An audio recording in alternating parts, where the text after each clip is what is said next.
মালদায় 453 gram brown sugar উদ্ধার, গ্রেফতার 2। কালিয়াচকের কালিকাপুর আমবাজার এলাকা থেকে উন্নত মানের ব্রাউন সুগার ও সহ দুজনকে গ্রেফতার করেছে পুলিশ। মালদা জেলা পুলিশের অভিযানে কালিয়াচকের কালিকাপুর আমবাজার এলাকা থেকে 453 গ্রাম ব্রাউন সুগার উদ্ধার, গ্রেপ্তার 2।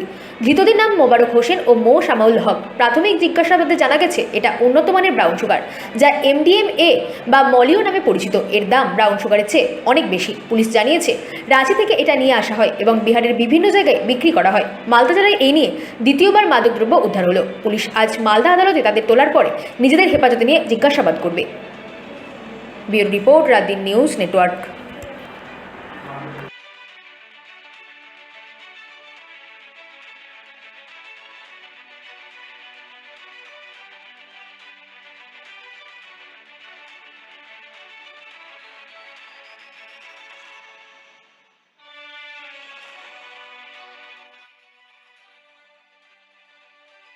যুবক বিকাশ পালের মৃত্যু, শোকস্তব্ধ